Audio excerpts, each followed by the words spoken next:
आम्ही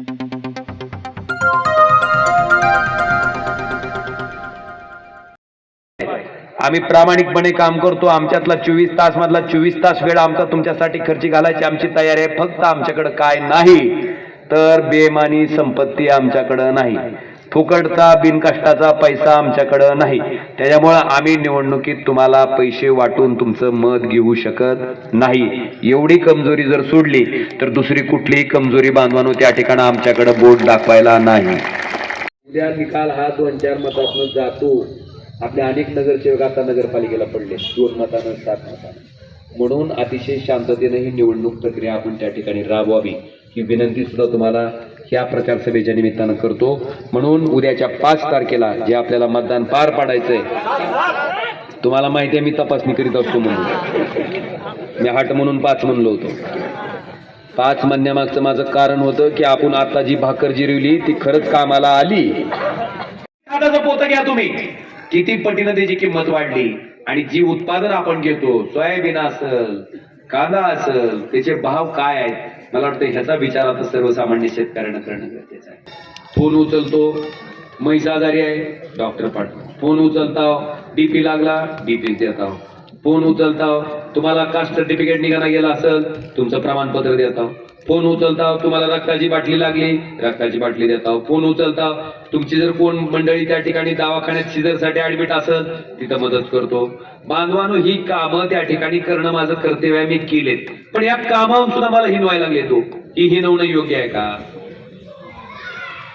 आता काय काय लोक म्हणायला लागले शेतकऱ्याचा डीपी देणं काय खासदाराचं काम आहे का? उगाच आमचं इथं पारावर बसून उड्या हाणते आदाने. या ठिकाणी आमचे 2 उमेदवार पंचायत समितीला आणि 1 उमेदवार जिल्हा परिषदला मशाल या चिन्हावर उभा आहे. तुम्ही 2 उमेदवाराची तुलना करा. जिल्हा परिषदच्या उमेदवाराची कोणावर टीका करायचं नाही, पण काय गोष्टी या सर्वसामान्य लोकांपर्यंत पोहोचल्या पाहिजे. जिल्हा परिषदचा 1 उमेदवार आहे श्रीकांत कदम यांची पत्नी प्रतिभाताई कदम. जैन संघटनेच्या माध्यमातून आपल्या ग्रामीण भागातील मुले पुणे या ठिकाणी जे शिक्षणाचं माहेरघर आहे त्या ठिकाणी तुमच्या आमच्या सर्वसामान्य नागरिकांच्या मुलांना जाऊन शिक्षण देऊन जवळपास 150 विद्यार्थी घडवून आपल्या लोहारा तालुक्यामध्ये कायापालट करण्यासाठी त्यांनी शिक्षणाची गंगा आपल्या लोहारा तालुक्यापर्यंत आणलेली आहे. आर्मी असू द्या, कानेगाव असू द्या, 2 कास्ते असू द्या, येथील बरेच विद्यार्थी त्यांच्या माध्यमातून शिक्षण घेऊन आपल्या समाजामध्ये वेगवेगळ्या प्रगतीचं कार्य या ठिकाणी करत आहेत. समोरच्या उमेदवाराचं सांगायचं झालं, बाबांनो, आमच्या उमेदवाराला तुम्ही कुठल्याही क्षणी थांबून जा विचारून काम करून घेतात, पण एखाद्या उमेदवाराला जर भेटायचं असेल तर बॉडीगार्डचा गराडा बाजूला काढून तुम्हाला भेटावं लागेल. ही परिस्थिती निर्माण करायचा याचा विचार करा. नमस्कार मित्रांनो, आपण पाहत आहात लोहारा टाइम्स. लोहारा टाइम्समध्ये आपलं स्वागत आहे. प्रथमतः आपण पाहूया लोहारा तालुक्यातील होऊ घातलेल्या जिल्हा परिषद पंचायत समितीच्या निवडणुकीच्या पार्श्वभूमीवर खासदार ओमराजे निंबाळकर तसेच आमदार प्रवीण स्वामी यांच्या जाहीर सभेमध्ये शेतकरी नेते शेखर पाटील यांच्या प्रयत्नातून विद्यमान उपसरपंचासह अनेक पदाधिकाऱ्यांनी उद्धव बाळासाहेब ठाकरे या पक्षामध्ये जाहीर प्रवेश केला. ते आपण पाहू शकता लोहारा टाइम्सवर. बाळू रसाळ माजी उपसरपंच ग्रामपंचायत लोहारा खुर्द हे भाजपात होते. चालू उपसरपंच हे भाजपात होते. ते आता आपल्या शिवसेना उद्धव बाळासाहेब ठाकरे पक्षात पक्षप्रवेश करत आहेत. त्यांना विनंती आहे की आपण वर यायचं. तर त्यांच्या सोबत असलेले बालाजी लिंगराज इंगळे, अनिल सुभाष पाटील, तुकाराम हरिदास रसाळ, सुशांत सदाशिव रसाळ, अजित राणेश्वर रसाळ, गोपाळ विश्वनाथ सूर्यवंशी, नितीन रमेश पाटील व खंडू वसंत रसाळ यांनी आपल्या शिवसेना उद्धव बाळासाहेब ठाकरे पक्षात पक्षप्रवेश केलेला आहे. दादांच्या हस्ते हा पक्षप्रवेश मंचावर केला जात आहे. लोहारा तालुक्यातील होऊ घातलेल्या जिल्हा परिषद पंचायत समिती निवडणुकीच्या प्रचाराला आता चांगलाच वेग आला आहे. या निवडणुकीच्या प्रचाराच्या पार्श्वभूमीवर तालुक्यातील कानेगाव येथे शनिवारी 31 जानेवारी रोजी जिल्हा परिषद गट व पंचायत समिती गणाच्या उद्धव बाळासाहेब ठाकरे उभाटा सेनेच्या उमेदवारांच्या प्रचारार्थ श्री संत मारुती महाराजांच्या पावनभूमी भव्य जाहीर सभेचे आयोजन करण्यात आले होते. या जाहीर सभेत खासदार ओमराजे निंबाळकर यांनी विरोधकावर जोरदार टीका करत प्रामाणिक व जनतेची सेवा करणाऱ्या उमेदवारांनाच मतदारांनी निवडून द्यावे असे भावनिक आवाहन केले.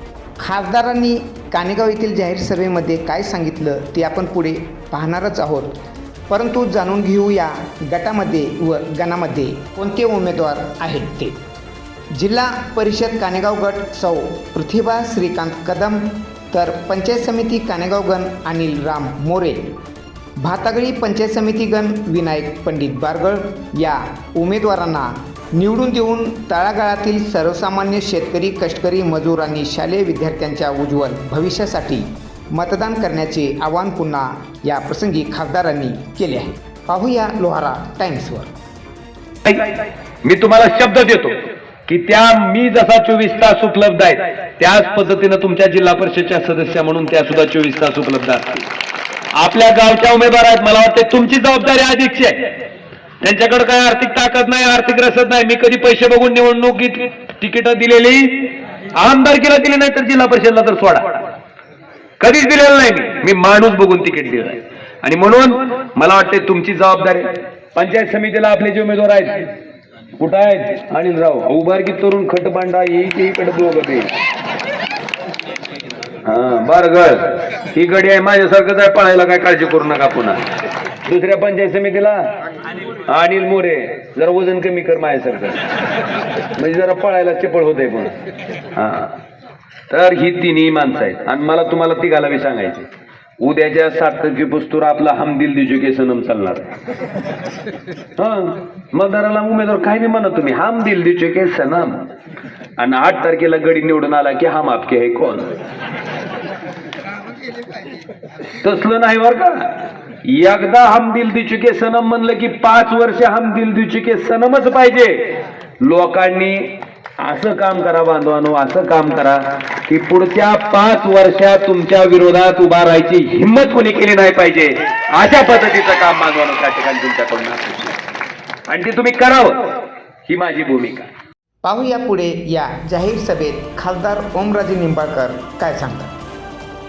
या गटातनं जिल्हा परिषद सदस्य पदासाठी निवडणूक लढवत असणाऱ्या आमच्या भगिनी सौभाग्यवती प्रतिभाताई श्रीकांतजी कदम यांच्या प्रचारार्थ, त्याचबरोबर कानेगाव पंचायत समितीच्या अधिकृत उमेदवार श्री अनिल रामभाऊ मोरे यांच्या प्रचारार्थ आणि भातांगळी पंचायत समितीच्या अधिकृत उमेदवार विनायक पंडितांना बारगळ या पंचायत समिती गाण्याच्या प्रचारार्थ आपण या ठिकाणी या प्रचार सभेचं आयोजन इथं केलंय.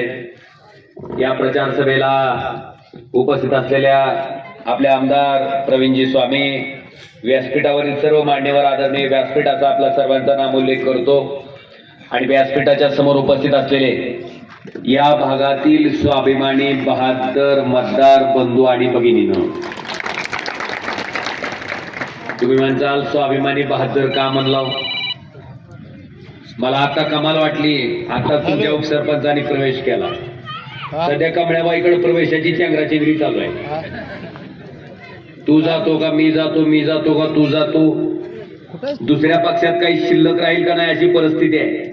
पण तुमच्या उपसरपंचाने आणि त्यांच्या सगळ्या सहकार्याने आज या ठिकाणी शिवसेना उद्धव बाळासाहेब ठाकरे प्रवेश केला त्याच्याबद्दल मी त्यांचं मनापासून या ठिकाणी अभिनंदन करतो आणि त्यांचं लाख लाख आभार सुद्धा या ठिकाणी मानतो. तसं बघायला गेला हा तालुका त्या ठिकाणी प्रामाणिक लोकांच्या पाठीशी राहणारा हा तालुका आहे. त्याचा अनुभव आपण लोकसभेच्या निवडणुकीत घेतला. आपल्या सगळ्याला ज्ञात आहे की लोकसभेची निवडणूक त्या ठिकाणी पार पडत असताना अख्ख्या महाराष्ट्रामध्ये क्रमांक 2चं मताधिक्य, क्रमांक 2चं लीड जर कुणाला असेल तर आपल्या सगळ्यांच्या आशीर्वादानं मी 3,29,846 इतक्या मताच्या फरकानं देशाच्या सर्वोच्च सभागृहात म्हणजेच लोकसभेत जायची संधी इथल्या प्रामाणिक आणि स्वाभिमानी मतदारांनी मला दिली. मी दुसरा उल्लेख आजवरून तुम्हाला ह्याच्यासाठी करतो की ज्यावेळेस विधानसभा लागली, विधानसभेच्या निवडणुकीत आमची परिस्थिती अतिशय प्रतिकूल होती.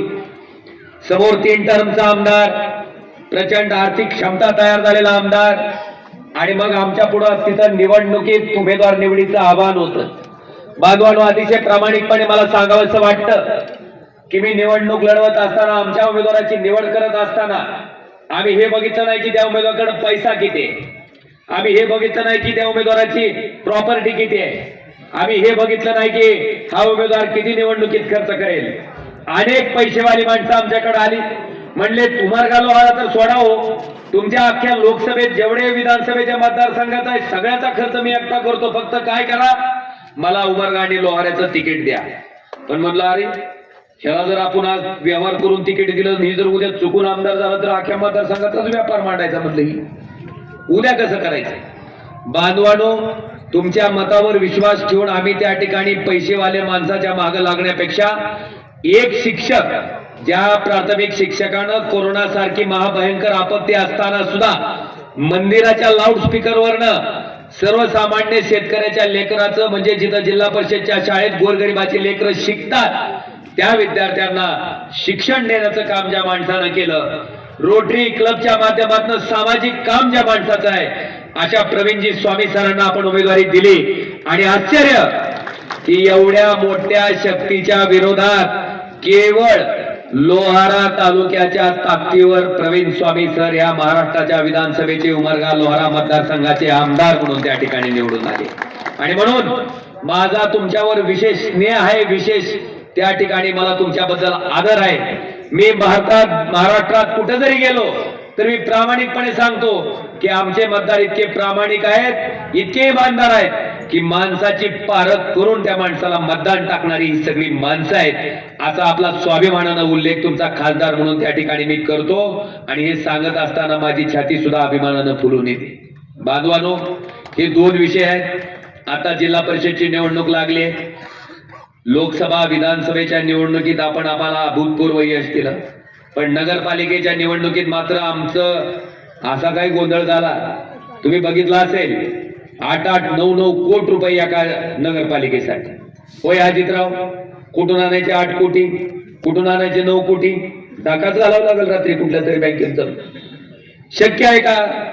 एक मत पाहिजे असेल तर 30,000 घे, 20,000 घे. बांधवानो, आम्ही पैशाला पुरू शकलो नाही, आम्ही नाही देऊ शकलो त्या ठिकाणी इतके पैसे. ठीक आहे, नगरपालिकेच्या निवडणुकीत आम्हाला अपेक्षित यश आलं नाही, पण बांधवानो, ही जिल्हा परिषद आणि पंचायत समिती ग्रामीण भागासाठी अतिशय महत्वाची आहे. आपल्या ग्रामीण भागाच्या विकासासाठी ह्या स्थानिक स्वराज्य संस्थेची सत्ता त्या ठिकाणी नितांत गरजेची आहे, महत्वाची आहे. म्हणून तुमच्या सगळ्याच्या समोर मी आवाहन करण्यासाठी आज इथं उपस्थित आहे. मला आपल्या सगळ्याला अतिशय नम्रपणे सांगायचंय की बांधवानो, दोन बाजू आता आपल्या सगळ्याच्या समोर आहेत. एक बाजू त्या ठिकाणी ओमराजे निंबाळकर, कैलास पाटील आणि प्रवीण स्वामी. दुसरी बाजू राणा पाटील, बाकीची सगळे तुम्हाला मातबर नेते मंडळी माहिती आहेत, मी त्यांचं काही नाव घेऊन इथं वेळ घालू इच्छित नाही.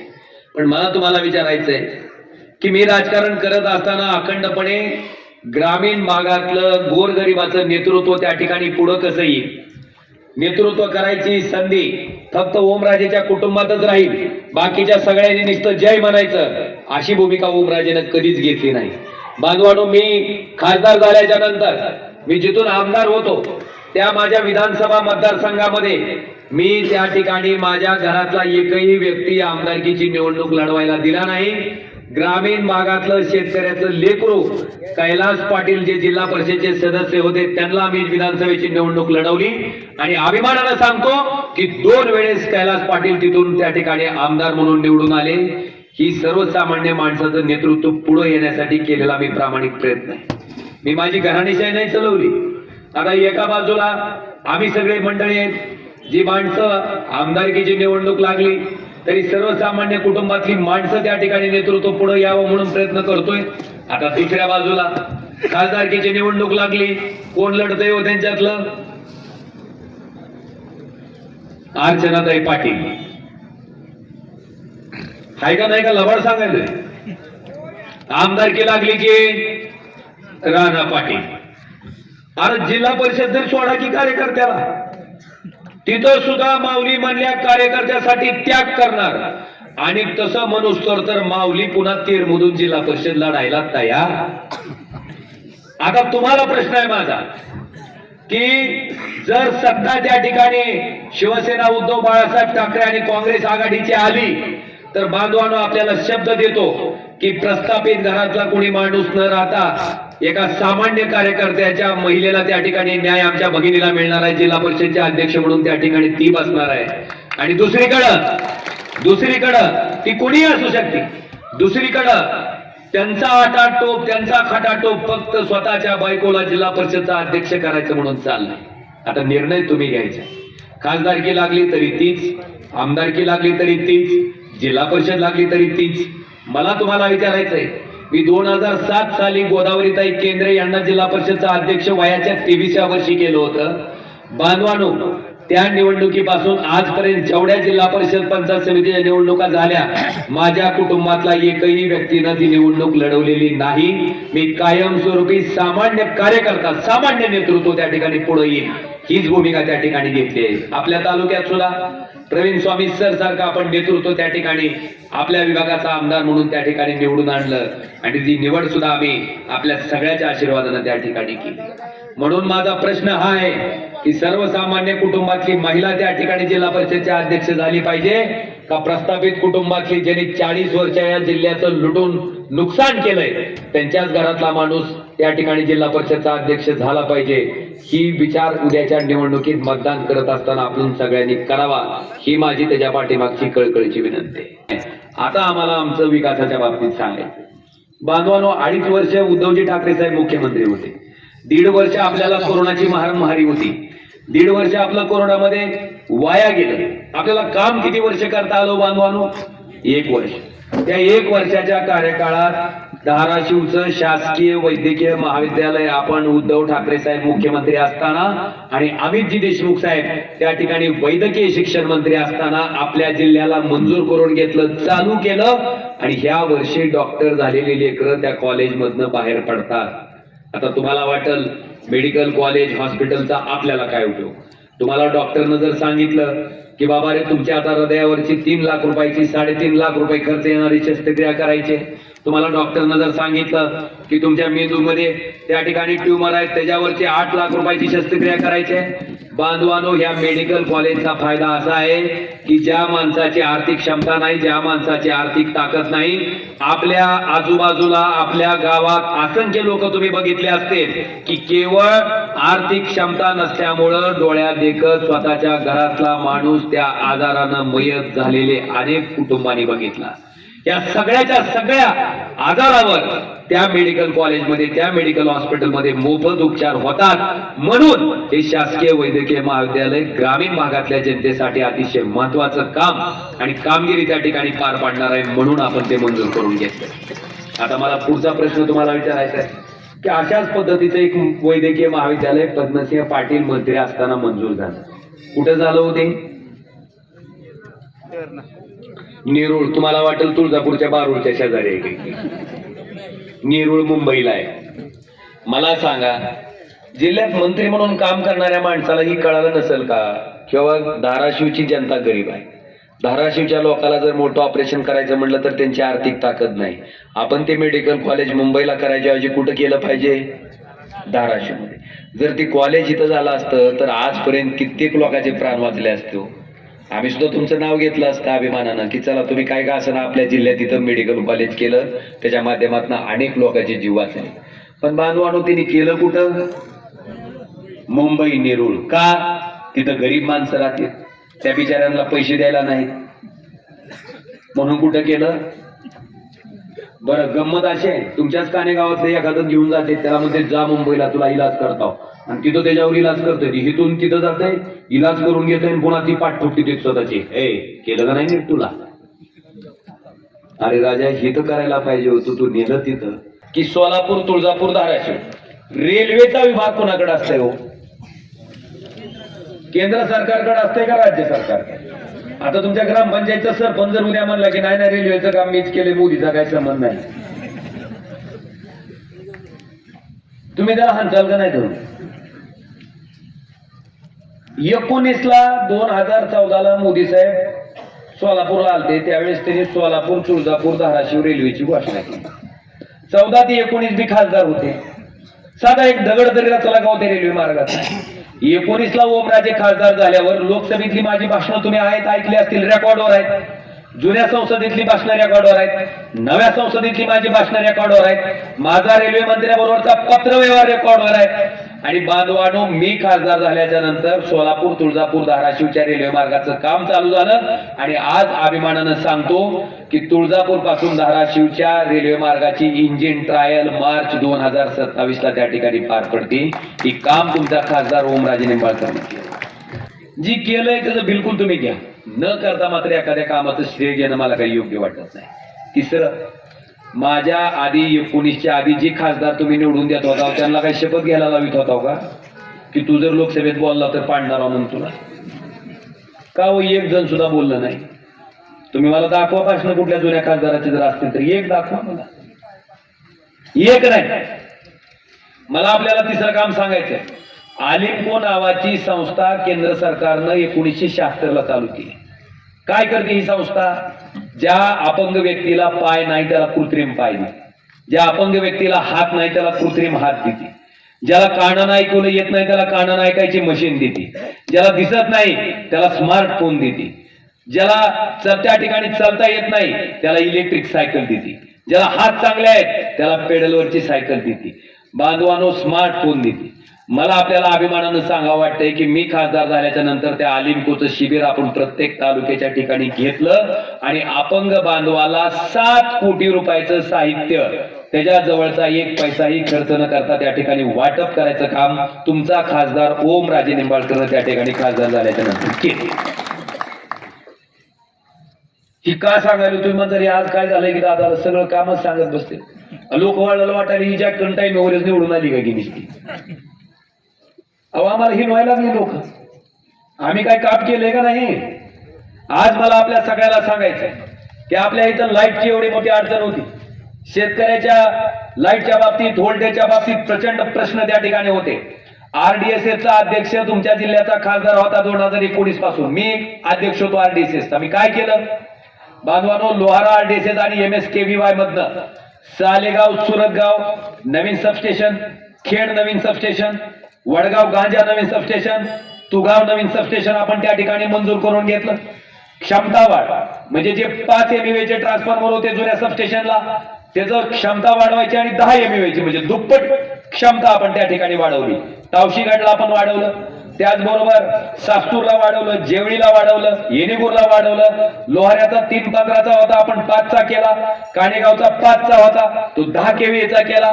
बांधवानो, ही क्षमता वाढ, additional substation, feeder separation, additional power transformer, ह्या सगळी कामं प्रगतीपथावर आहेत. लिंक लाईनची कामं त्या ठिकाणी प्रगतीपथावर आहेत.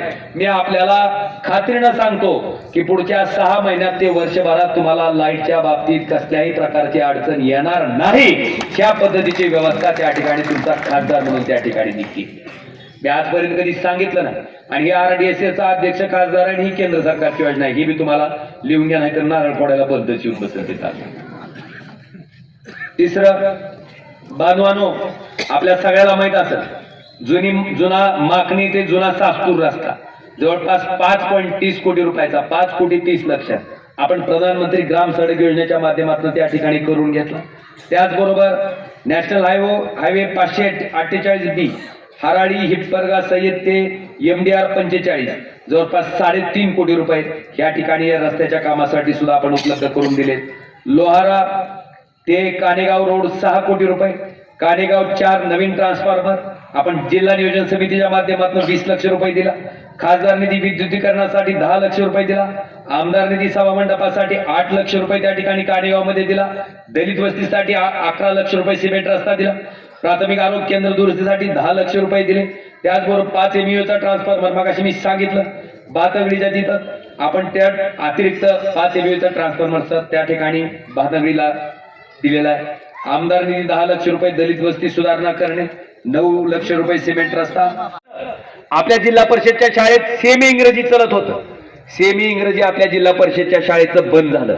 बांधवानो, त्या जिल्हा परिषदच्या शाळेत शेतकऱ्याची, शेतमजुराची, गोरगरिबाची लेकरं शिकते आणि शिक्षण सगळ्यात महत्वाचं आहे. मी आपल्याला शब्द देतो की आपण त्या ठिकाणी पूर्वरत सेमी इंग्रजीचे वर्ग जिल्हा परिषदच्या शाळेत त्या ठिकाणी त्याच पद्धतीनं चालू करणार. ह्याच्यासाठी आपल्याला जिल्हा परिषदची सत्ता त्या ठिकाणी नितांत आवश्यकता आहे. विद्यार्थ्याच्या सुरक्षितेसाठी प्रत्येक जिल्हा परिषदच्या शाळेमध्ये CCTV असेल, सुरक्षा भिंत असतील, त्याचबरोबर शौचालयाची व्यवस्था आणि सगळ्यात महत्वाचं स्पर्धा परीक्षेचं मार्गदर्शन केंद्र असेल. डिजिटल शिक्षणावर त्या ठिकाणी विशेष भर आपण या जिल्हा परिषदच्या शाळेच्या माध्यमातून सुद्धा त्या ठिकाणी देणार आहेत हे मला आवर्जून सांगायचंय. मला दुसऱ्या जिल्हा परिषदच्या माध्यमातून काय करायचंय, आपण जर शेतमजूर आणि असंघटित जे कामगार आहेत बांधवांनो, या शेतमजुरांना आणि असंघटित कामगारांना ज्या पद्धतीनं शेतकऱ्यासाठी गोपीनाथ मुंडे अपघात विमा योजना आहे, त्याच पद्धतीनं जिल्हा परिषदच्या माध्यमातून शेतमजुरासाठी सुद्धा अपघात विमा योजना आपल्याला या जिल्हा परिषदच्या माध्यमातून करायची आहे. ह्याच्यासाठी मला बांधवांनो या जिल्हा परिषदची सत्ता त्या ठिकाणी हवी आहे.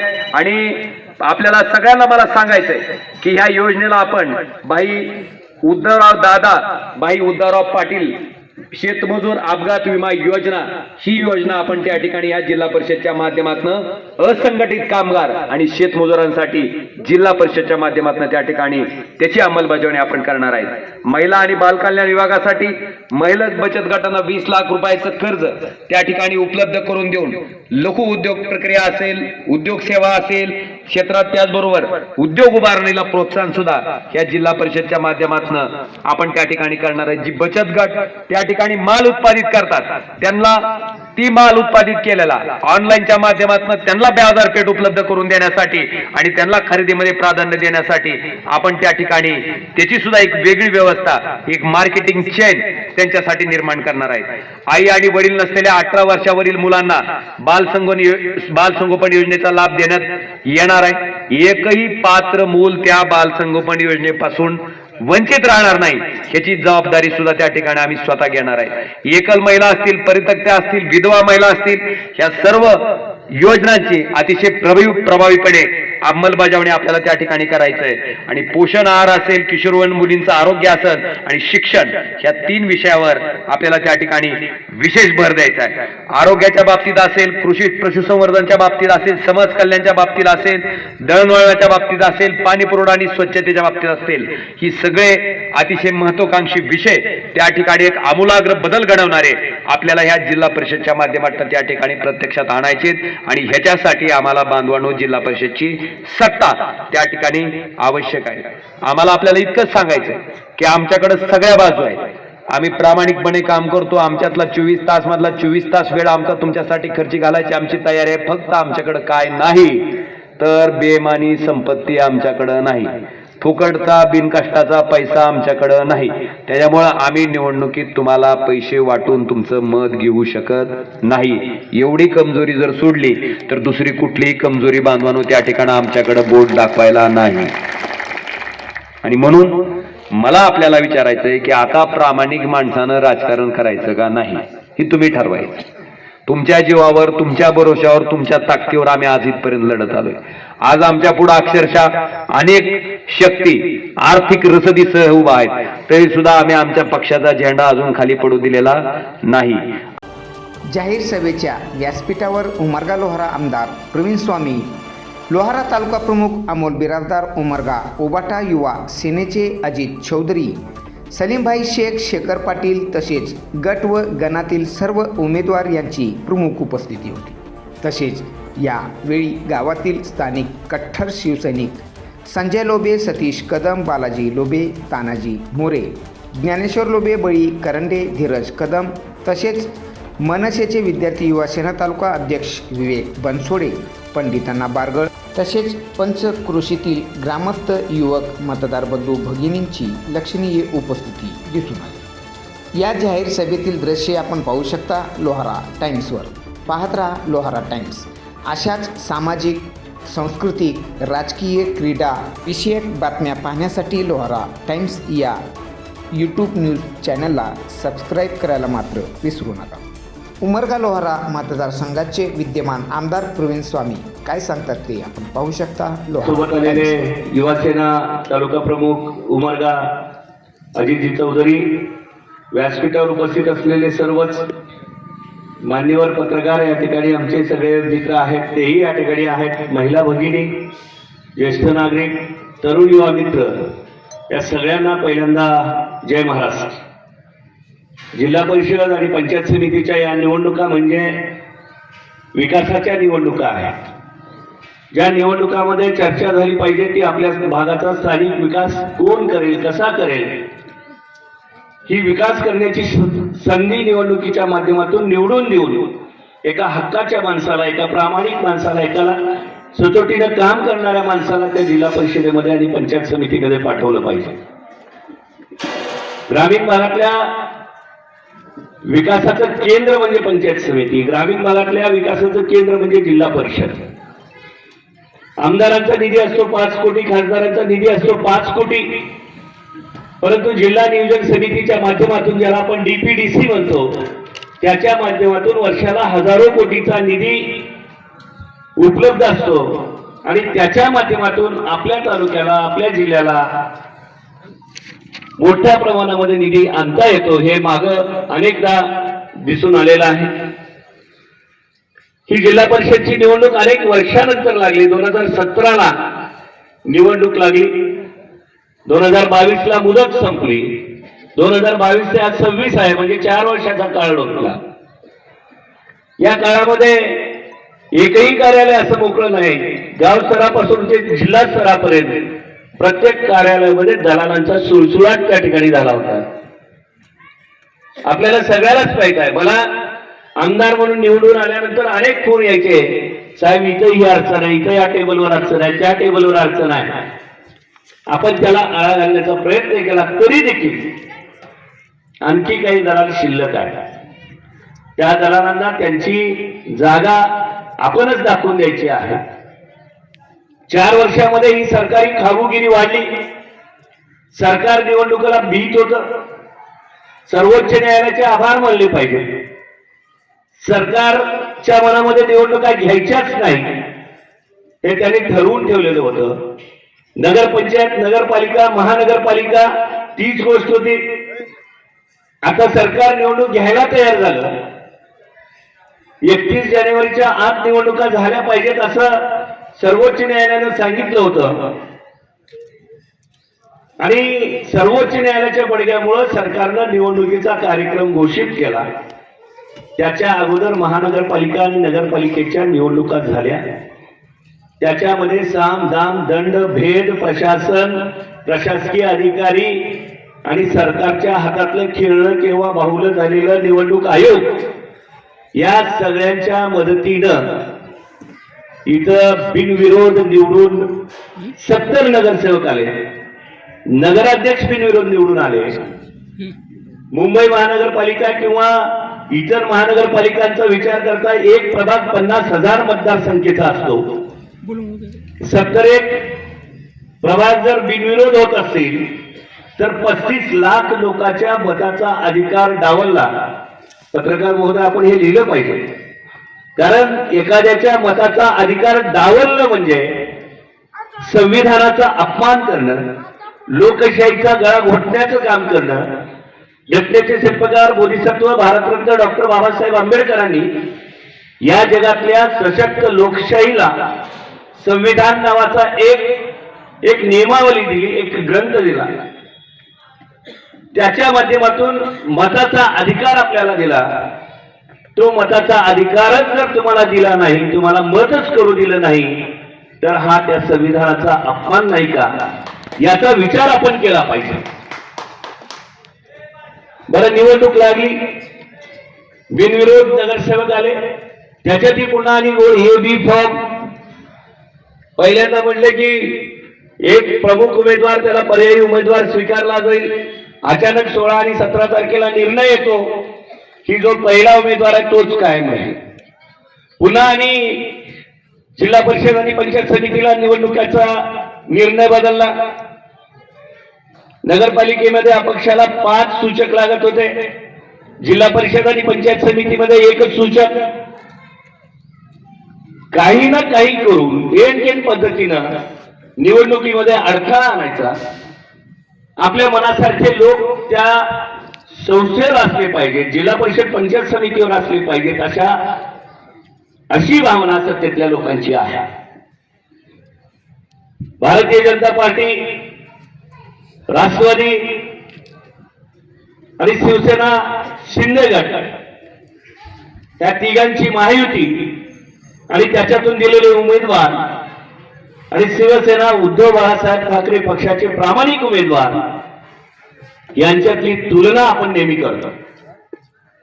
ती केली पाहिजे, कारण ज्या पद्धतीने आपण विधानसभेच्या निवडणुकीमध्ये उमेदवाराची तुलना केली, माणसाची तुलना केली, माणुसकीची तुलना केली आणि माणुसकी काय असतं पैशाला आम्ही गिरत नाही हे तुम्ही दाखवून दिलं. येणाऱ्या इलेक्शन मध्ये देखील, येणाऱ्या निवडणुकीमध्ये देखील तेच दाखवून द्यायचं आहे. या भागाचे प्रश्न कोण सोडवतं? अतिवृष्टीचं अनुदान तुमचं रोखलेलं होतं. 1 वर्ष झालं काही मंडळी प्रयत्न करत होती, त्याच्या संदर्भात बैठका लावल्या जात होत्या, परंतु तुम्ही मला लोकप्रतिनिधी होण्याची संधी दिली आणि तिथं वारंवार त्या बैठकीला जोर पोचला. विधानसभेमध्ये तो प्रश्न मांडला आणि 2024चा अतिवृष्टीचं अनुदान गेल्या 4 महिन्यापूर्वी आपण मंजूर करून घेऊ शकलो. त्याच्या अगोदर ज्या कोणी प्रयत्न केले असतील त्या प्रयत्नाला यश येत नव्हतं, पण एक लोकप्रतिनिधी म्हणून तिथं विधानसभेमध्ये हक्कानं मागणी केल्यानंतर, अधिकाऱ्यांना योग्य पद्धतीनं पटवून दिल्यानंतर 2024चा अतिवृष्टीचं विमा अनुदान, अतिवृष्टीचं अनुदान आपल्याला मिळालं. त्याच पद्धतीनं काम 2025च्या अतिवृष्टीमध्ये आम्ही आमच्यासह सर्व कार्यकर्ते, आदरणीय ओमदादा या सगळ्यांनी मिळून स्वतः बांधावर न उभारता पाण्यात जाऊन, ओमदादांनी ते तर स्वतःच्या जीवाची बाजी लावून त्या ठिकाणी 2-3 प्राण वाचवले होते. आपण सगळ्यांनी पाहिलेलं आहे. सरकारचा पाठपुरावा करून आपण अतिवृष्टीचा मदत मिळावी यासाठी सरकारकडं वारंवार टाहो फोडत होतो. योग्य वेळ कर्जमाफीची हीच आहे म्हणून आपण सांगत होतो, पण या बधीर असणाऱ्या सरकारला, दगडाचं काळीच असणाऱ्या सरकारला कर्जमाफीची योग्य वेळ आणखी देखील कळली नाही. कर्जमाफी कधी करणार? उद्धव साहेब निवडून आले, या राज्याचे मुख्यमंत्री झाले. कोणती निवडणूक त्या काळामध्ये होती समोर? कोणती निवडणूक नसताना सरसकट कर्जमाफीचा निर्णय घेणारा एकमेव मुख्यमंत्री म्हणजे आदरणीय उद्धव साहेब आहे. आज सरकार शेतकऱ्याच्या विरोधामध्ये वारंवार अन्यायकारक निर्णय घेतं.